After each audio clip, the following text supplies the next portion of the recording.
I'm Tom Loser. I'm the current chair of the art department. I'm going to be introducing Lynda. I'm going to keep it really, really short. We're really, really pleased to have Lynda speaking tonight. And I'm going to start by letting you know that Lynda was born in 1956 in Richland Center, Wisconsin on Highway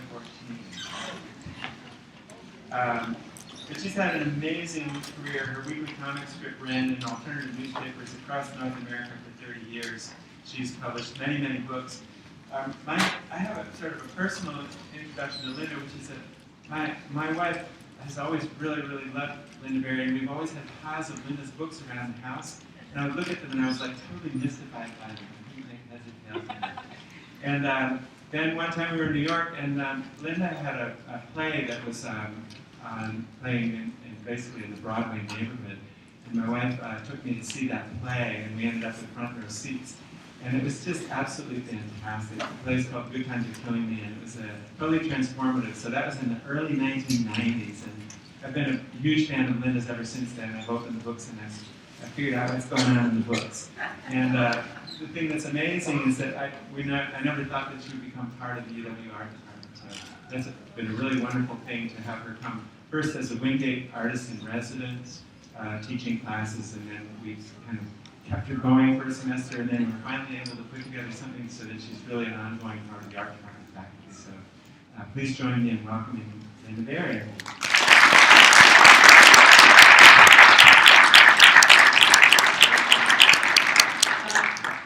Thank you, everybody. Thank you, Tom. I'm going to set this alarm. It's going to go off 3 times, 15 minutes, because I just get too excited, and I really can't tell how long things are taking. That. I'm not exactly nervous, but it's always hard when you only have 2 eyes and there's all these other eyes looking at you. And whenever I'm really nervous, I do the thing that's the scariest thing in the world, which is sing. Because I'm nervous already, so what the hell. So I'm just going to sing this little autobiographical, the tune is Coal Miner's Daughter. I'll just sing this little autobiographical song. It's 1 verse, and then we'll all feel very nervous. All right. Here it goes. It's called Meat Cutter's Daughter. I was born a meat cutter's daughter. My mom is from the Philippines. She was a janitor. I ate TV dinners at night.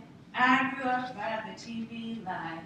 While Dad drank vodka in the basement and Mom hollered. So that's, now you know. About me. And I love saying that thing about my mom being from the Philippines, because I can see the confused German Shepherd look, well, she doesn't look Filipino at all. And then my standard joke is because I'm a quarter Norwegian and Norwegian blood can suck the color out of anything.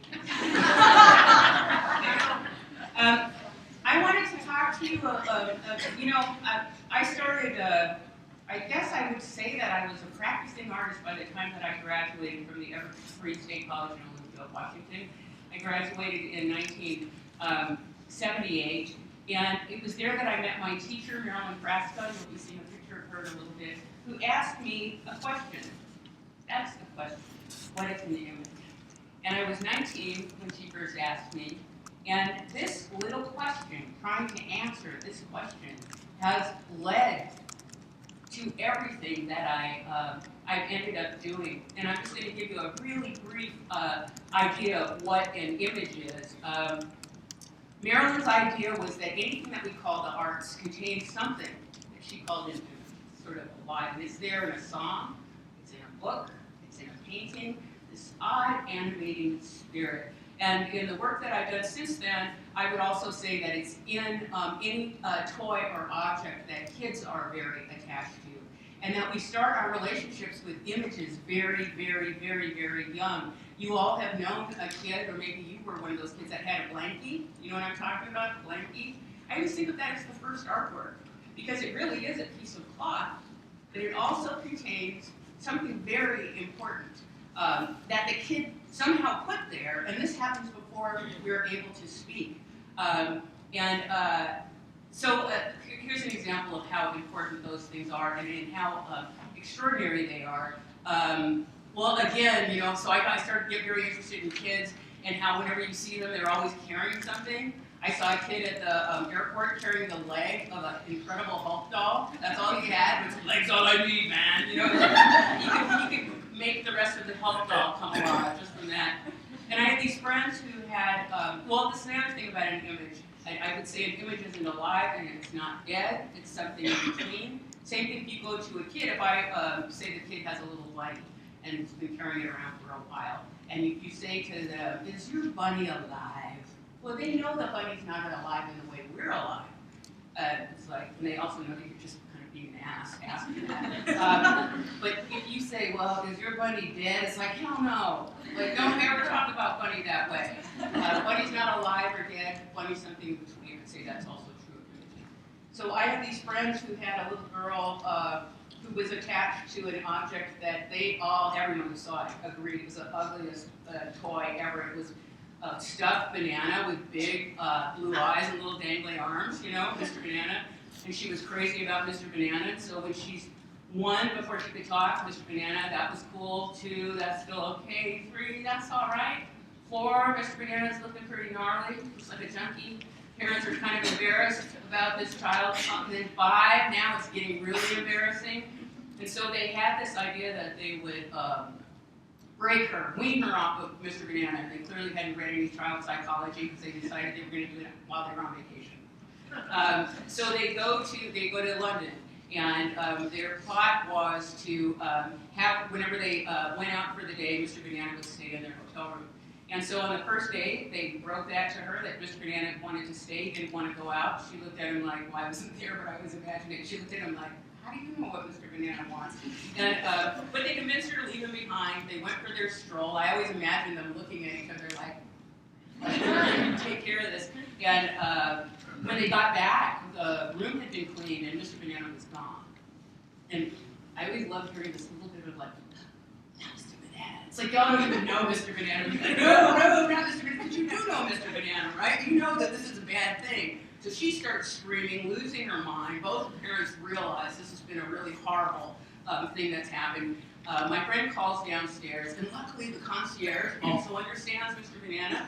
So a little while later, my friend goes, "It's the happiest phone call I ever got. Ring, ring. Mr. Banana has been fired."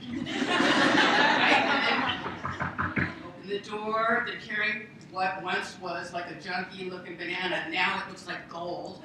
And they're carrying it. The little girl runs, and she's able to sleep that night. What's interesting is Mr. Banana really is a piece of cloth with polyester filling.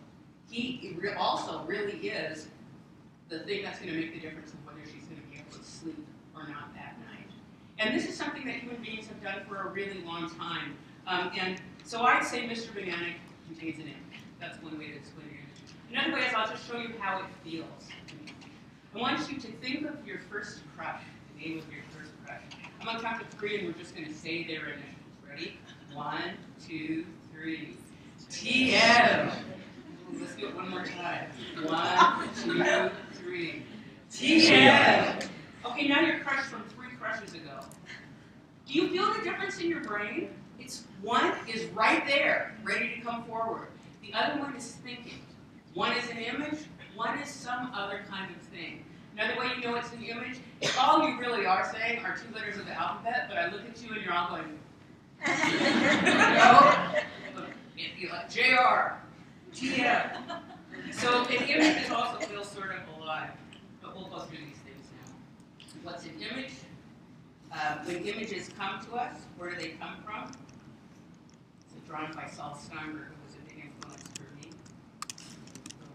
Poems can make you see the world that you are in as if it could be read like poetry. That is to say, there is a meaning way of looking, a seeing that is new, and something looking back now, alive with you in view, that wants to swallow you.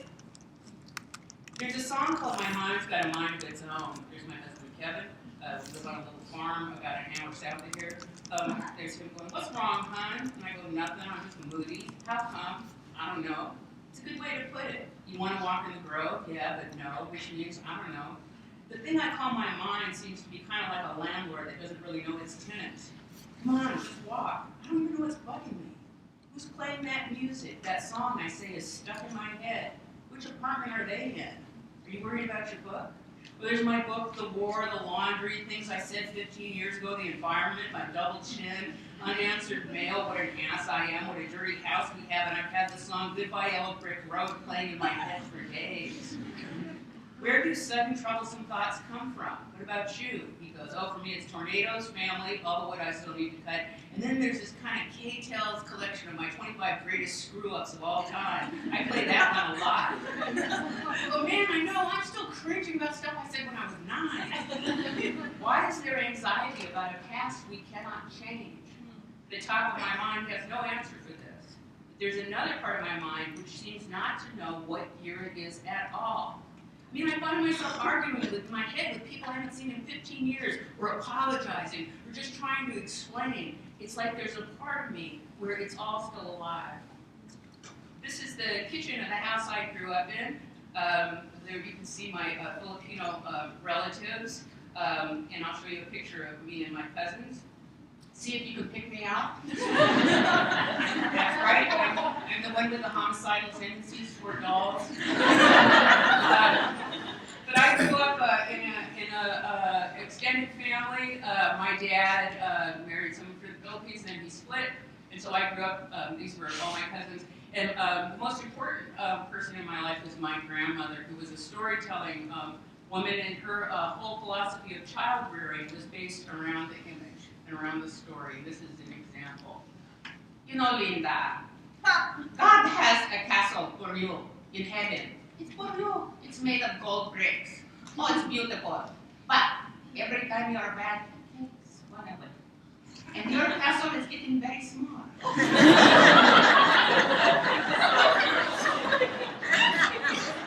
Or she'd say, you know, in the Philippines, there is this kind of vampire.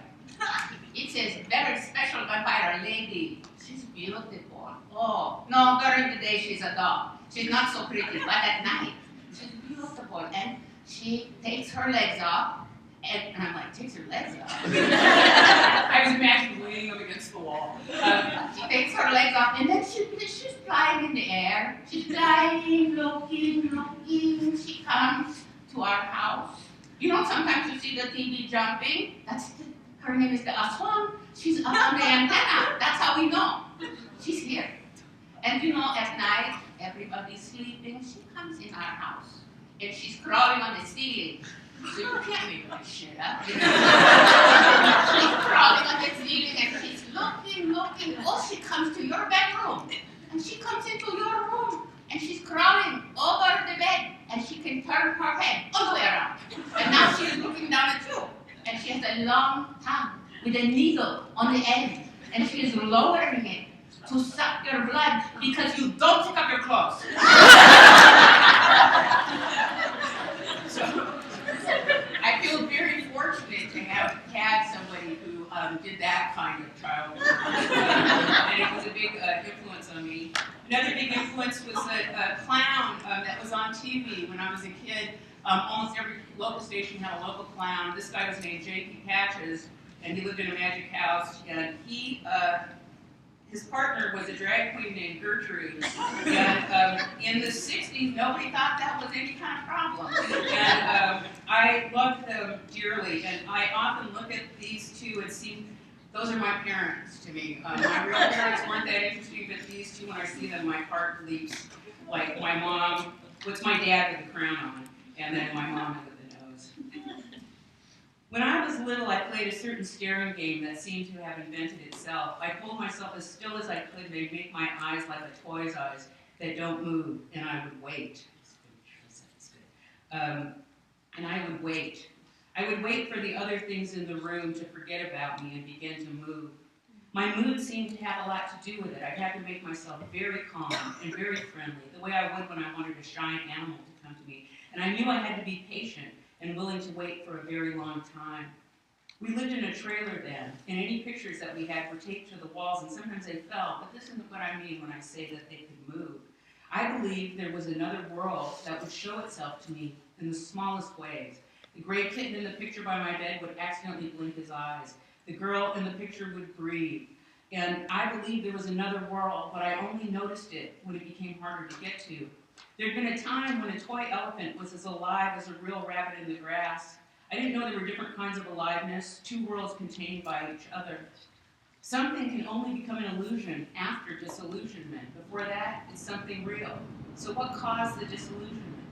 No one told me that the print on the wall was just paper and ink and had no life of its own. At some point, the cat stopped blinking and I stopped thinking it could. But my memory of the blinking cat is still vivid nearly 50 years later. Why would an image of something which never happened travel with me for all these years?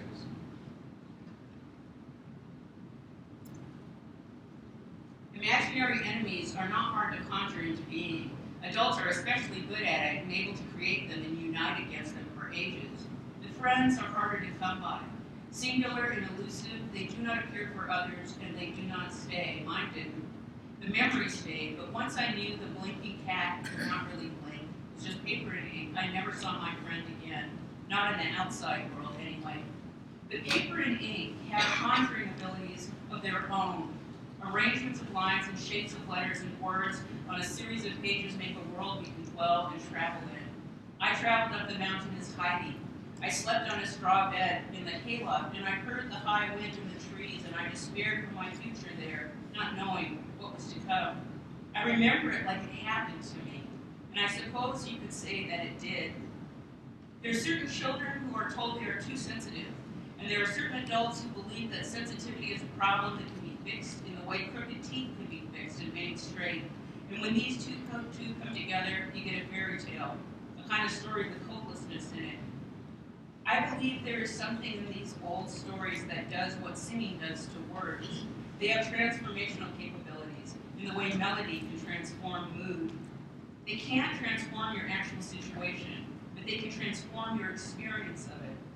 We don't create a fantasy world to escape reality. We create it to be able to stay. And I believe we've always done this, used images to stand and understand what otherwise would be intolerable. It seems that human beings everywhere understand that a child who is never allowed to play will eventually go mad. But how do we know this? And why do we know this? And what happens when we forget? So we'll talk about influences. My main influence, like a lot of us, was Dr. Seuss. I wanted to be whatever he happened to be. I didn't know what he was, but I knew he wrote and he drew. So I love this little poem about this creature. Look what we found in the park in the dark. We will take him home. We will call him Clark. He will live at our house. He will grow and grow. Will our mother like this? We don't know. Now, I don't know, could they do that? Children shouldn't be in the park or in the dark, and they shouldn't find anyone named Clark. I mean, I think that would be the Dr. Seuss Bombermobile. Another big influence was Ripley's Believe It or Not. We didn't have any books in our house. English wasn't the first language spoken in our house. Let me lay some Tagalog on you. Matikas ang ulo ni Lynda, nako po. That means hardest thing of Lynda, oh my. But we had the newspaper, and Believe It or Not was in the newspaper, and then I started being able to go to the libraries, and I just loved, just sit and stare at, the guy who could smoke a cigarette out of a hole in his forehead, or the Cyclops baby, or the man with the double eyes. I just loved all of this stuff. I wanted to be those things very badly. And then, like a lot of people, almost every cartoonist in my generation will credit Alfred E. Newman and Mad Magazine with being a big influence. Alfred E. Newman was a big influence for me, but for kind of a different reason. I had a brother, and he and I just were, he's 4 years younger, but we were the same size and always trying to kill each other. Like the kind of thing where, if you died, I really wouldn't cry. It's really bad. I want you to die. But he had this nightmare one time that Alfred E. Newman was just standing over him, just moving his lips like this. And so he was terrified of Alfred E. Newman ever since then, so I came to love Alfred E. Newman. And I was always putting pictures of him in places where I knew my brother would find him. And then those troll dolls, I really liked those too. They were a big influence for me. And then, Big Daddy Roth made this creature called the Rat Fink. And for me, I was one of those kids, I looked like Alfred Newman, very much. I mean, people used to just point it out all the time. You know what you look like? Yes. The rat paint was cool because it sort of celebrated being homely or being odd, or he always had flies around him, he stung. And so I really loved the rat paint. And these are, as you can tell, I copied all of these pictures of the people who influenced me. Copying was another big thing. And then in junior high school, it was 1967. I remember I was in math class, and this kid next to me had a Zap comic book right there, the comic that plugs you in. And I remember exactly where I was sitting when I saw it. So that's Art Crumb's drawing, Zap number 0. And I was way too young to be reading it. There was stuff in there that I had a friend who was so upset by his experience with Zap that he was hiding it around his house and he didn't know what to do with it, so he took it into the backyard and buried it. That's how strong Zap was. And there's Art Crumb's character, being super cool. It was especially this one story of everyone got hit by meatballs and became cool. So that's a picture of me in the corner where I drew a meatball and became cool. But the other, and his stuff was really hard, there was like crazy shit happening in it. But then the other side was this guy, Peter Max, who did this sort of sweet, there was a 7-Up ad that really influenced me, and a lot of this sort of sweet line drawing. There was another illustrator named Bolon, who also did those pictures in the bottom. So I found myself immediately torn between the sweet pictures and the crazy ones. That's a drawing I did in my 9th grade sketchbook. What I write about is I drew this in the 9th grade and felt incredible afterwards. If you've ever made a drawing that makes you feel incredible, it turns out it doesn't really matter about the drawing. The drawing might not be that incredible, but that feeling of feeling incredible after you draw something is sort of interesting because it really is, you whittled a pen on a piece of paper and it changed the way that you feel.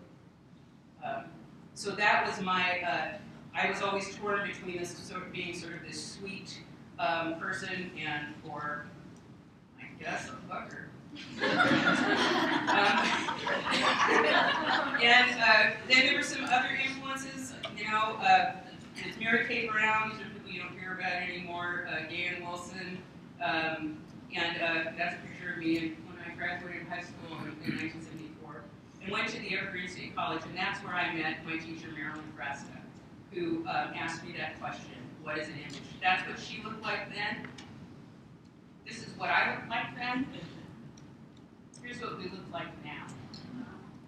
We are still very close. She is still my teacher. And for the young people or undergrads in particular who are here, I wanted to tell you that these kinds of relationships that you can build with a professor can last your lifetime. And that a question that somebody can ask you at a certain age, for me I was 19, can make all the difference. And this is the reason I'm standing here, trying to answer this question she asked me. What is an image? When images come to us, where do they come from? Why do they exist? And I say, I believe they are the soul's immune system and transit system.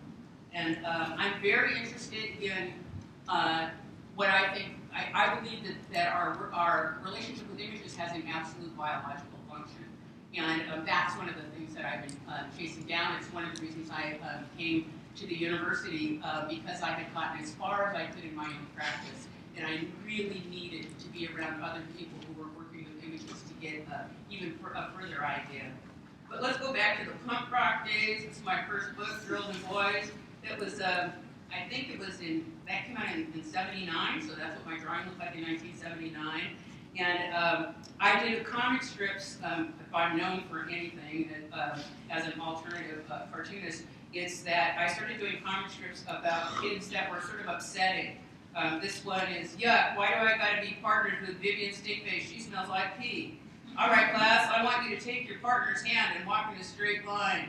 Duh, bark, double bark, I don't really want to do that. Do I really have to touch her? Okay, Vivian, you better not contaminate me. She goes, okay. You can wreck me the way you wrecked, and then Vivian licks the hell out of her.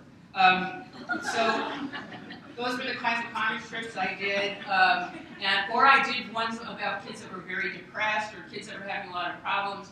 And because the 4-panel is so strong in people's minds, set up, punchline, in the beginning no one could see that the strips were sad. So the newspapers would get all these like, you shouldn't make fun of child abuse. It's like, we're not making fun of child abuse. I mean, it's a sad strip. And it took a while for people to see that a comic strip could be just like music. You can have any topic in it.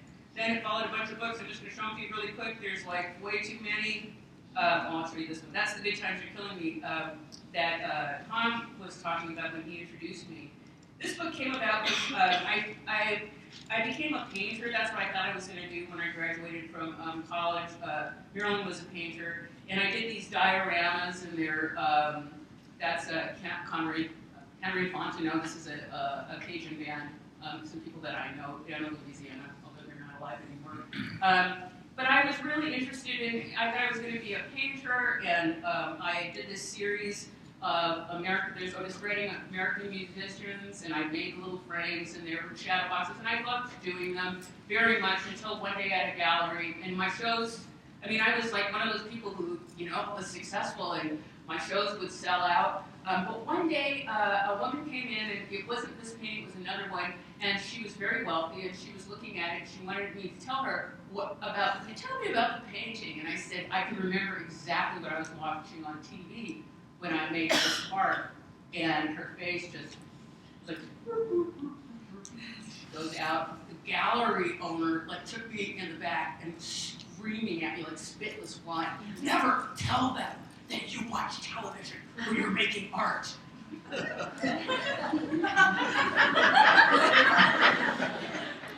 And something happened. I just thought, fuck this. There's something wrong here. The galleries always felt like intensive care units to me anyway. Like, things are really expensive and I don't know what's going on. I had an easier time telling what I thought of a painting if it was hanging in a gas station. And so I kind of left the comics world. But before I did, for this set of paintings, I had to write an artist statement. Now, people who have to write an artist statement, you have two choices. Write artist statement, or here are 2 forks. Stab yourself in the face. Which would you rather do? And so, or same goes with, would you rather read an artist statement, or say 2 forks? So I couldn't write this statement. It just seemed so stupid to me, and I thought, how can I write? I'm writing about American musicians and kind of the story of race in America. And I thought, well, what if I just use the techniques I learned in Marilyn's class about writing and answering one question? So I had 2 fictional characters. The question was, what is music? I said it on my street, and I ended up accidentally writing a novel, The Good Times Are Killing Me. That became my artist statement. It's a very short novel, but it's a novel. It's still in print. And I always tell my writing students, I wrote it in 10 days. And then after that, I just wondered why people bitched about writing novels. What's the deal? You just don't get in that mood too often, or there'll be novels all over the house, But that's, I can tell you about what the next novel was like. But that little book that started because of those little paintings and because of my hatred of artist statements, then I adapted it into a play that ran in Chicago, and then this great theater in New York City picked it up, and I lived in New York City, and I got to work with a fantastic director and all these different actors, and so it became this play that ran for a long time in New York and is still played all over. My favorite thing is Samuel French published it, so the high schools do it. It's my favorite thing in the world. So these are just some pictures I pulled from the internet of some other productions of The Good Times Are Killing Me. And the story's set on my street, and it's a story that was quite common in my neighborhood anyway, which was mostly black and Asian, a few white people, and it was about friendships that as children could continue until we got to junior high school. And then they split apart. I describe it as a feel-good tragedy. Another book of mine, Naked Ladies, Naked Ladies, Naked Ladies, a giant coloring book of naked ladies. It happened because one day I had a deck of those nudie playing cards, and I bought some in Las Vegas as a souvenir, and I handed them to my brother. And I got you a souvenir. He goes, "So is it 52 different women or 3 women with 52 wigs?" And all of a sudden, I thought that's what women's bodies are. It's kind of like only 3 bodies are permitted. So I decided I would do a deck of cards with every kind of woman on them. You know, anorexic people and weird sex toys and old grandmas and everybody, and it was quite fun, and people liked to color a lot. And a book of mine, My Perfect Life, The 30 Stories, blah, blah, blah, 100 Demons. I've done a lot of books. Cruddy, which I'll talk to you a little bit about. I was the editor of Best American Comics, blah, what it is, picture this. But remember I told you about Art Crumb, the guy Meatball? Because of me asking, what is it? Yes, thank you. I'll let them know. Because of me asking that question, what is an image, and following all this stuff, here I am in the middle there, and that guy over in the right, in the black suit, that's Art Crumb. And this is me with all my colleagues, all these other freaks who became cartoonists. Art Spiegelman is sitting to the right with Hillary Shute on his lap. Joe Sacco is over there. Charles Burns is over there. Gary Panter. I mean, this is like this great Dan Clowes, you know, who Sheila Booth got into a whole bunch of shit because he stole his work. He's there. And at this conference, I had this very psychedelic moment where Art Crumb and I were on a panel, and then Art Crumb started to sing to me. And this is what he sang. "You're gonna look like a monkey when you get old. I can tell by your hands you got monkey plans. You're gonna look," and I'm like, "Thank you." So here's an example of one of my comic strips. Ode to the Lunchroom. The smell of egg sandwiches. Also the smell of SpaghettiOs in a soup thermos. Also, possibly salami. Our teacher, Miss Darby, wants us to write a sense poem. Who can name our 5 senses? Hands, the sticky table, the wet milk carton, the weird smears on chairs, the monitor yelling, "No running," kids yelling across the room to each other, the monitor yelling, "No yelling." Describe it using all 5 of your senses. Let your senses write the poem. Okay, time's up. Let's hear some poems. Arna, the taste of expired bologna, the powdered lump in the pudding, the tragedy of the smashed banana, the drips on the sides of the garbage can, the footprints leading from the spilled milk, the fork stuck into the ceiling, no teacher has noticed yet. Good going, Arna. Now everybody hates you for telling about the fork. I will never write poetry again. Titles of poems we can never turn in. Uses of poetry, Unit 2. We could say things in a poem that we can't say in real life. Write some examples of something you've been unable to say and use them as titles for poems. Poetry titles by Marlis. 1. Mrs. Davis, the big mole on your eyelid is disturbing. 2. Please obey me. 3. I hate this pukey meatloaf, so abolish it. 4. To see the nude bosoms of Janet Jimmers and to want to see them again. For educational only. 5. Every single swear. 6. Sir, I want your donut. Or madam. 7. I want to stare hard at your defect. 8. Mom, I have worms. Backstory problem.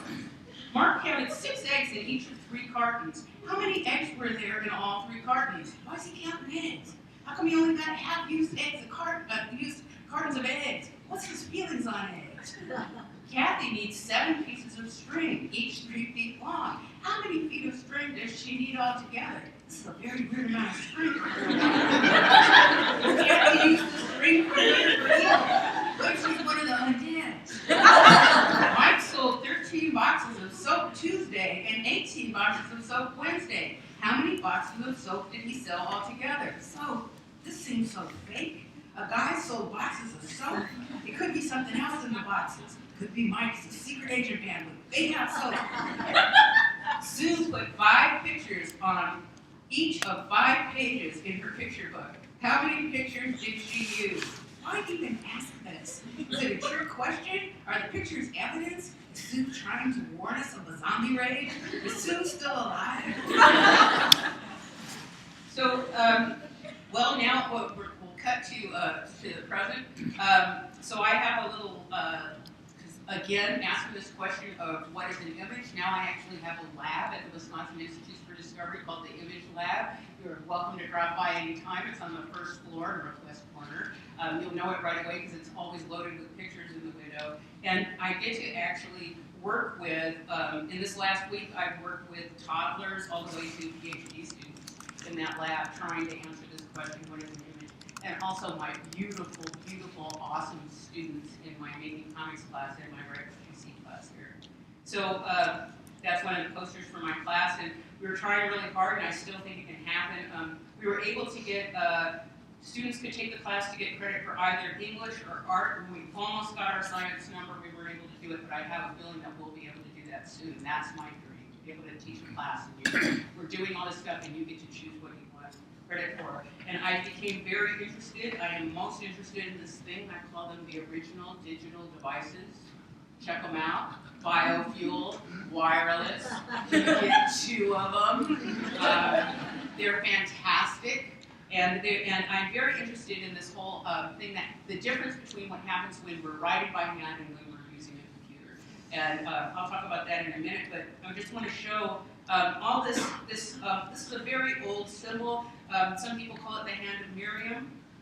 Some people call it the hand of Fatima, the hand of Mary, the hand of Zargar. I don't know whose hand that is, but I think that's pretty awesome. To get that eyes in the hand. You can see this in from Pan's Labyrinth. Saul Steinberg again. Here's a little kid with one of those hands.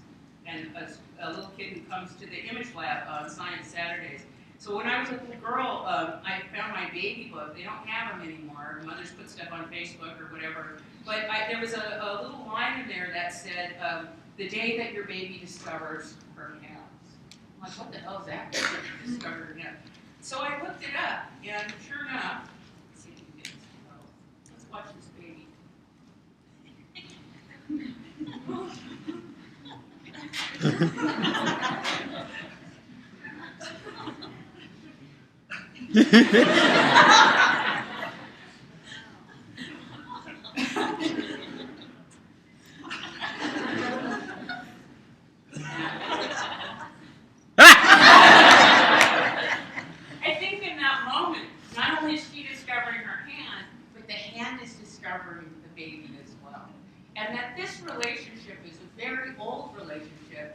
It's the first time in human history that we now have, parents have something that's more compelling to look at than their child's face, which is their digital device.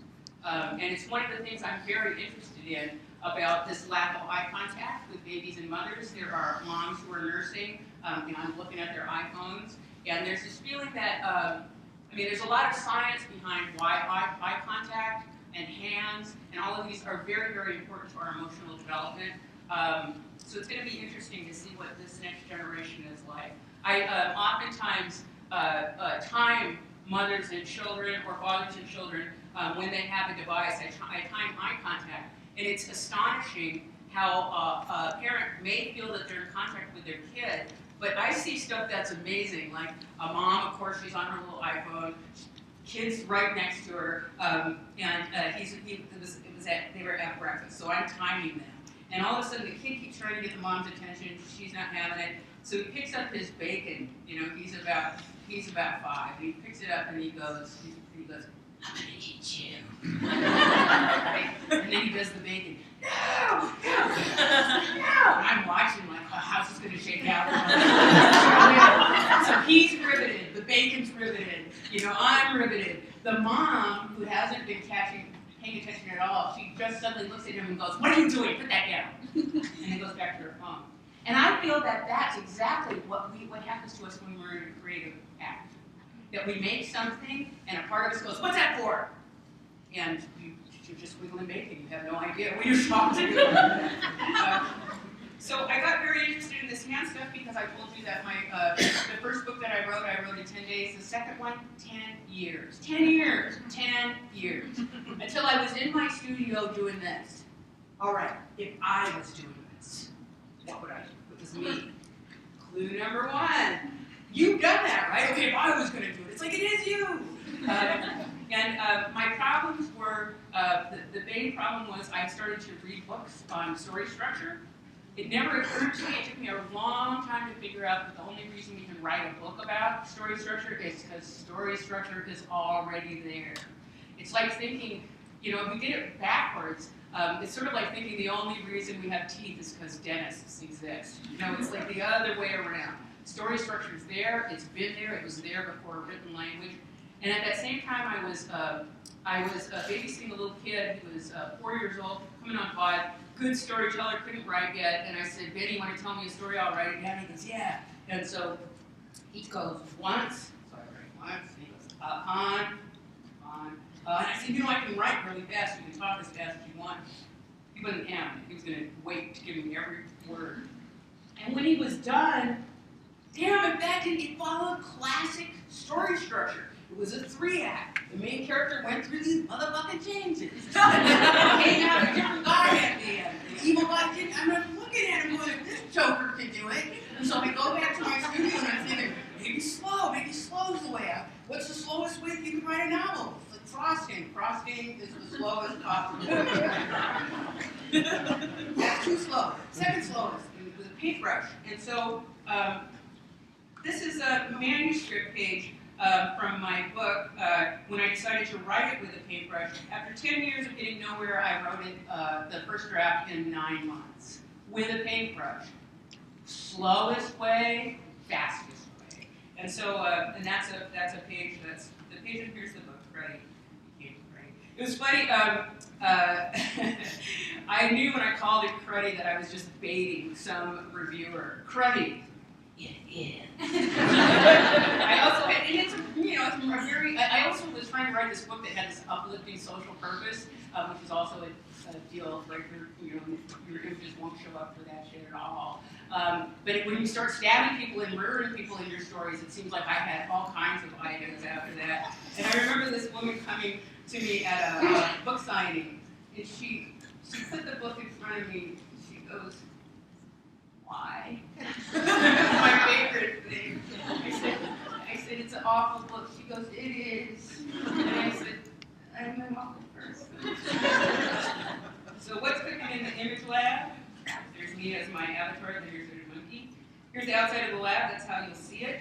So I like to host all kinds of people there, but particularly our art department grad students. There's Angela Richardson. She occupied the image lab for July and August, doing research on how people visualize the brain and the mind. Where's your mind? What does it look like? And we hosted drawing jams for kids to answer these questions. So here they are, drawing what their brains and minds look like, doing some pretty far out drawings. I was loving it. Curly head, curly brains. And all of a sudden, and I was at the Wisconsin Institute for Discovery, and I went upstairs, and all of a sudden I saw the science writing on the walls. And I noticed there was a similarity of gesture. These are some kids I worked with. They were predicting what the schools will look like in 100 years. This one student said they will be half pink and half orange. It just depends on how you phrase the question, right? But I saw that, and then I saw this. Then I saw this. Kids, scientists. Kids, scientists.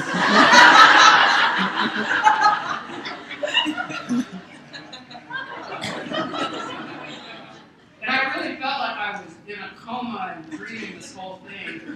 But there's another kid, his drawing. His thing is that everything in the class turns to candy when you come in, but when the teacher walks in, it all goes back to normal. That's Santiago Ramon y Cajal, who drew the first neurons. Another drawing from WID. This is a drawing by a junior high school student who grew up to be Carl Sagan. Carl Sagan's little drawing. There is H.P. Lovecraft drawing on a napkin of Cthulhu. Does any part of you go, you know, that's not a very good drawing?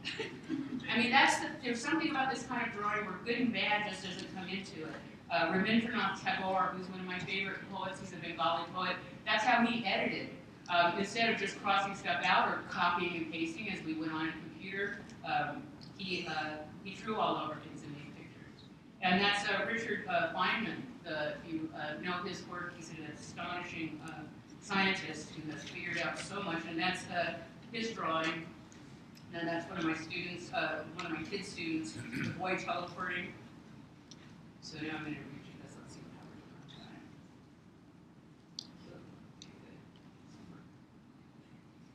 Oops, sorry. All right. So this is one of the from one of the sessions that I had at the Wisconsin Institute for Discovery. I'll just read it to you, and you'll know what it's about. Let's draw a car, and then let's draw a Batman. So you'll probably notice I use a lot of legal paper and trash paper. It's easier for me to work on paper that's not expensive.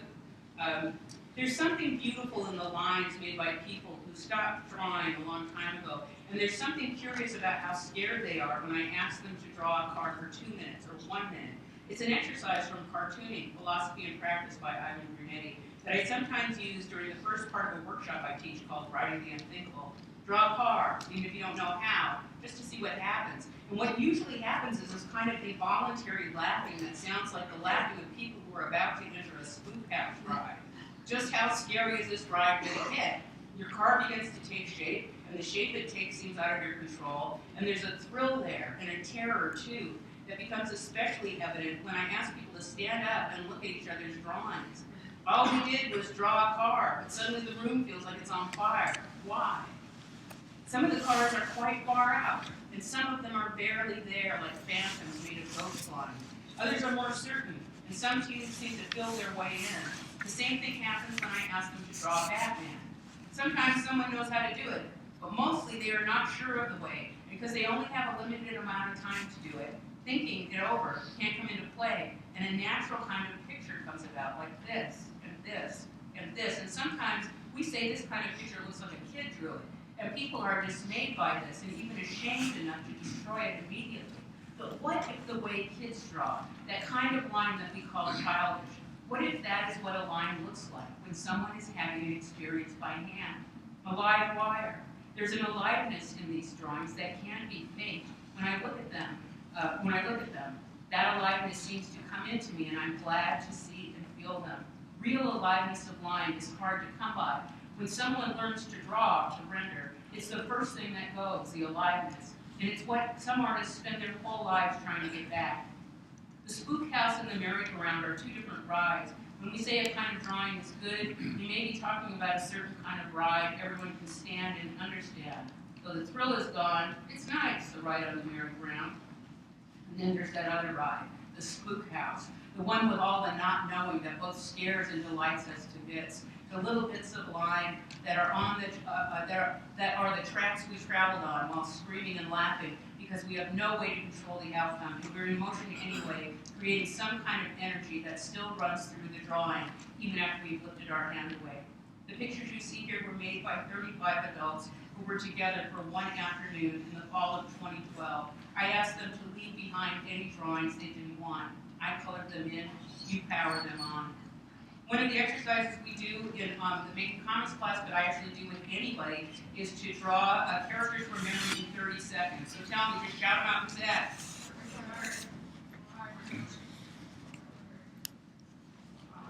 How are you doing that? I mean, look at that Popeye. What the hell?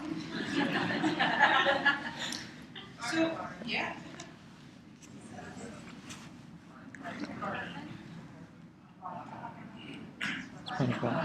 Homer, Stewie, Bart. You still know that's Bart. I mean, that's the most gnarly Bart ever. And there's no problem. You know it's Bart. It's cartooning is more like the alphabet. You can write the letter A in a whole bunch of different ways and still recognize it as the letter A. There's my boyfriend. You can see, and these were all done. Who's that?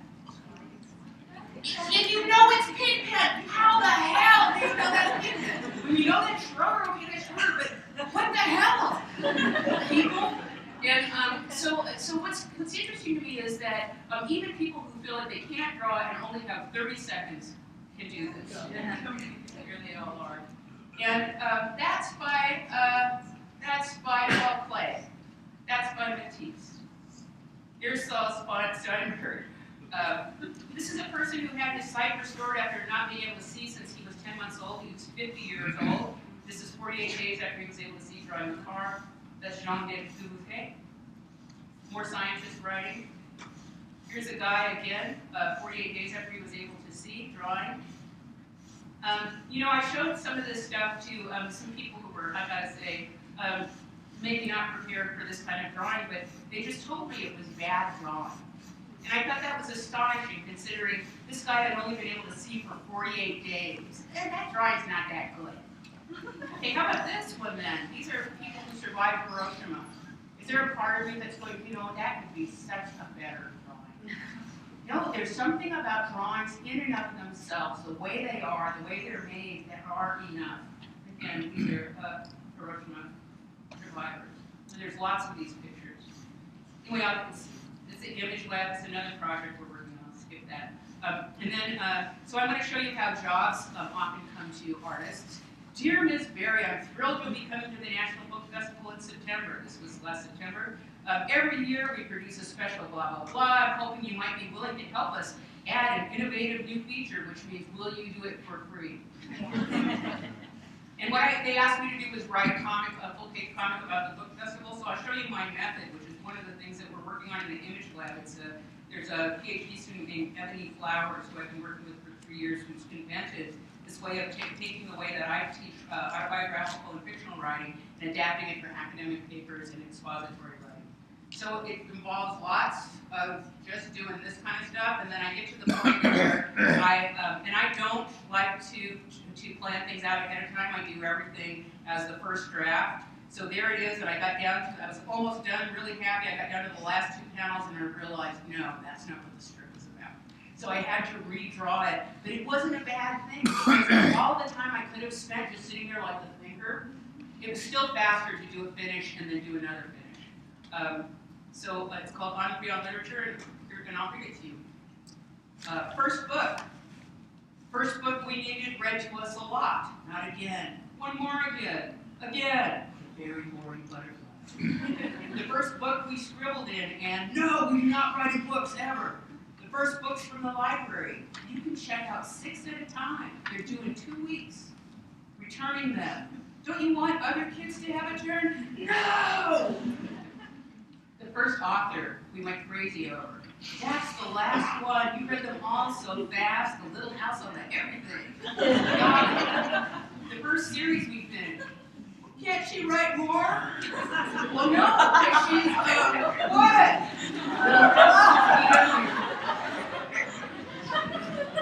First genre devotion. The Mystery of the Scotch Egg. This is so good. First book group. Mysteries are stupid. No, yeah, no. I had turtles. First young adult novel, and second, and third, and 100. Second book group. YA books are so stupid, so boring. There's way better books, way better. First adult book with underlined passages. Page 59, right? See, I told you, and I call it Lady Loverly's Chatter. First book you didn't get at all. So Gregor turns into a cockroach. What does that suggest? Hands? Yes. The story's fake out. First book you lied about liking in order to seem cool. If you liked it, you are superior. I loved it. I am also superior. First book you lied about even reading for the same reason. I'd rather not destroy the purity of my experience by discussing the book, okay? Denunciation of all genre fiction. I read real writers. Life is finite. I have no time for trash. She's reading Stick Up Your... Continue this for 20 years, 30 years, 40 years. How did that book get in here? Find a murder mystery left behind by a guest. This is so good. This is what books felt like when I was 10. Third book group. But books matter. What also matters is there are 14 more in this series. I just eat them up. Scotch Egg Mystery. Denouement. The story ends with a lady reading anything she wants with no shame. Read freely. That is the author's message. Still round the corner there may wait a new road or a secret gate, and though I oft have passed them by, a day will come at last when I shall take the hidden paths that run west of the moon, east of the sun. It's Tolkien. Do you wish you could draw? Do you wish you could sing? Do you wish you could write? And I guess this is the book I'm working on now, called Syllabus. Notes from an accidental professor. People who've been in my class know that I'm insane with my syllabi. I like to draw them all out, and that I go by different names every semester, and so do my students. This semester I'm Professor Chewbacca, which I love being. Great, this syllabus is great. And I just want to show you my some recent work, and by recent I mean really recent. I did this Friday, and it was in response to an assignment I gave my students that usually goes really well, but this time there was a little bit of trouble, and I had to figure out what had changed. It's called Hate Crayon. Hate Crayon. Hate Crayon. I always start my class with a coloring assignment using crayons to color 3 pages from a variety of coloring pages pinned to the wall. Pick 3, color them densely, try to get as much of the crayon on the paper as possible. Students find it frustrating because crayons are surprisingly hard to work with, but they usually have some fun doing it until, errore. This semester, they hate it. They're pissed off about it. What happened? What changed this assignment into drudgery? So I haven't finished it because it's still Friday. I haven't colored it all in, but it'll still work. When the finished pages were pinned to the wall, all of the pages were colored just the way I assigned, but all the joy was gone. Something went wrong. What was it? Errore. This. I told them to color hard in order to do it right. Go straight to using force, thinking I was showing them a shortcut. This took away the way of coloring they would have found on their own. By telling them just how to do it, I took away the playing around, the gradual figuring out that brings something alive to the activity, makes it worthwhile, and is transferable to other activities. I realize now that the best results came when I gave no instructions except spend time on the assignment. But that was 3 years ago. Why did it take me so long to figure this out? Then again, I've gone through this same errore cycle with my own work. It's my Roomba talking in Italian. When it gets stuck, it goes, errore.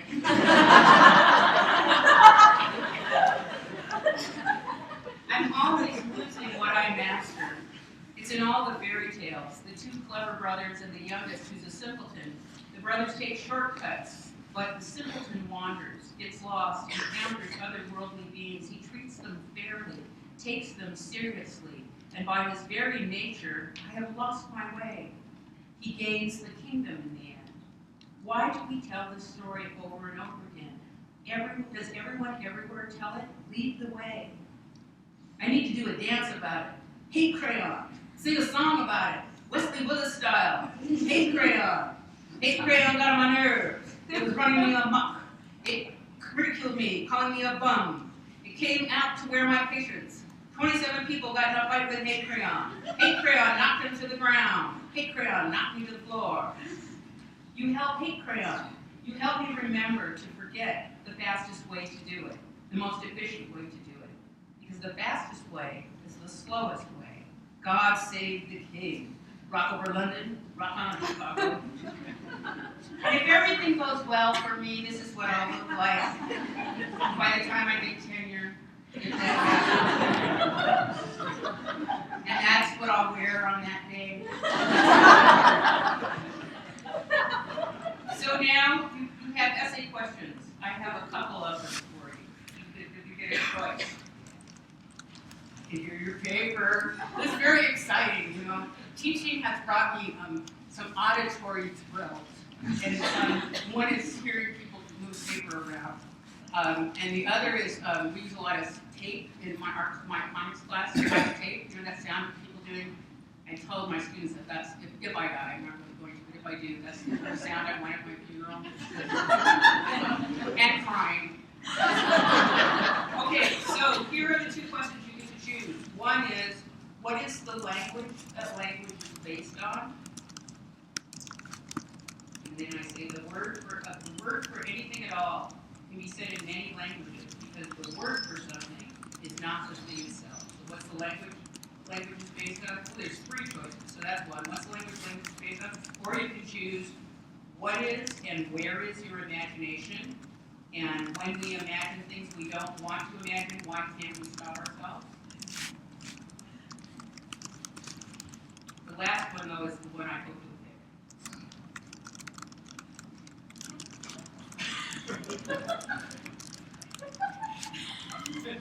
All right, that's what my desktop looks like. And I think I did it. I'm not over. And I always like to. I'll ask you. Oh, I forgot to tell you one thing. One really important story.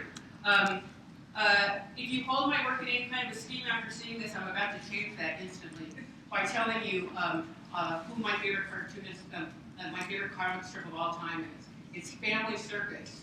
And you know that thing where you've always heard that great art can make you burst into tears? Remember hearing that? You'd be a little kid, you look at stuff like a picture of Picasso trying. Same time you hear the opera singer, if she sings loud enough, she can bust a glass, right? And you'd be alone in the kitchen with your mouth like, well, I always wanted to burst into tears with a really cute guy or a girl or a ficus plant. It really didn't matter to me who was nearby. As long as they saw me and went, she is so sensitive, I must have that. So I was at the Uffizi, traveling by myself, really miserable, looking at a painting, trying to bust into tears. Cute dude at 9 o'clock. Come on, please. I was able to get one tear, but it was the wrong side. So we ended up, it didn't happen. Years later, I'm considered a real cartoonist. I'm invited to the National Cartoonist Society thing. I see all the cartoonists going by, the guy who draws Beagle Bailey goes by, Wizard of Id. The chick who draws Kathy went by, and when I saw her, I was so mad because she's so thin and beautiful and just nothing at all like she draws herself, and I almost knocked her to the ground and said, "You've been making a fortune off of women with asses like mine."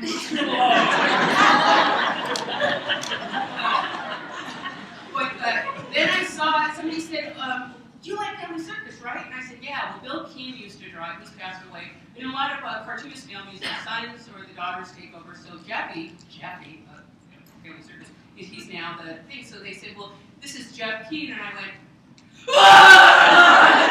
like bawling, snot, bawling, shaking, moving toward him. He's backing up. This would never happen to him in his life. Call security. But I realized that when I met him, like the whole time when I was a little kid, I used to look at that Family Circus. I didn't even care what the caption said. It just looked so good in there compared to my house. Nobody was screaming and stabbing each other, and no alcoholism. There was nothing going on except for Billy had to get the letter to the mailbox and we got to follow it. Anyway, so when I met him and he touched my hand, I realized I had come through the circle. And the way that I did it was by drawing a picture. And the whole reason I'm standing here right now is because I drew a picture and because I had a teacher who asked me to. So that's the end of my little talk. I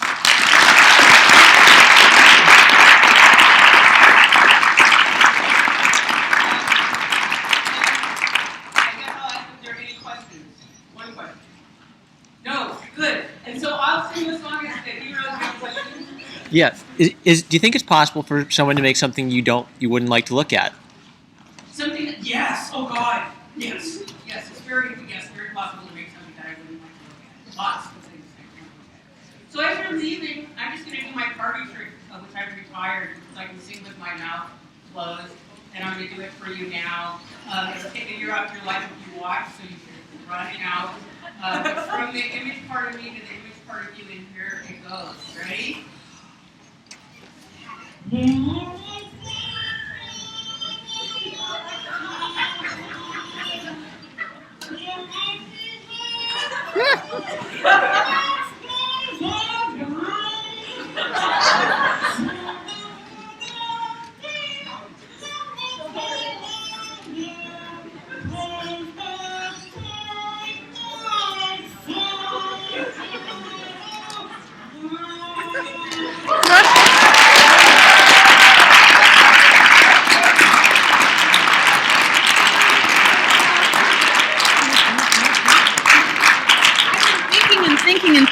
about you. Didn't you apply? Were you going to apply to my comics class? Yeah, I was told I didn't get in.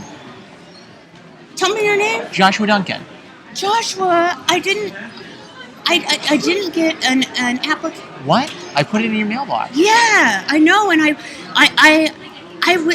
been thought about you because somehow either I didn't get it or I Okay. mislaid it. But I've been hoping to run into you, and then I thought maybe you hadn't applied.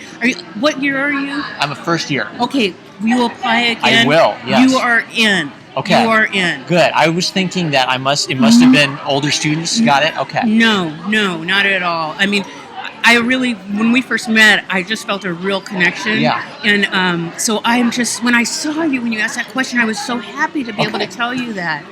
Yeah. Well, so you're a freshman, right? I'm a first year grad First year student. grad student. First year grad student, right? So I don't know what happened, but it's not right. Okay. Yeah, and I feel terrible. Well, I'm glad I know that now because I was planning on reading and applying every chance I got. Yeah. No, yeah, you're in. Okay. You're in. Yeah. So Joshua, what's your last name again? Duncan. Joshua Duncan. JD. Yep. Yeah. No, I've been looking for you ever since. Well, that's good to know. It was good to see you. Yeah. Oh, I feel so much better now because it was just breaking my heart. And then I even suspected because you came by and you told me you had put it. Didn't you? Right. I think you even put. Did you put 2 applications in? I don't think I put 2 in. No. Yeah. Anyway, I apologize and we'll make it right. Okay. Okay. Good. I'm looking forward to it. Yeah, I gave a presentation at the KSN Complex System Seminar dealing with the issue of what is a language-based language. Did you? Oh yeah, great. It's well-founded empirically and almost as funny as you, but nobody can top you. I'm a ham. But it's an interesting question. Yeah. And it's good. I'll be giving a repeat of the presentation sometime next month at UW Space Place at one of the forums. So I will keep you informed on that. I would love that. Also, I have public art over all dream-based, all fun stuff. Cool. So the image world is quite alive for you. Oh, it's fun. Yeah. It's fun. I'll be turning 70 in a couple of weeks, and I still feel like I'm 20 years old just playing around with imagery. Yep, that's the truth. I studied with Gene Genlin, Chixam Holly, University of Chicago, who's dealing with creativity and stuff. All great stuff. Yeah. So I will inform you. How do you say his name? Chixamahali? Am I saying it right? he would just say, just call me Mike. Mike. Yeah, because I never know how to say his name. Yeah. Yeah. I'm sorry. That's right. I just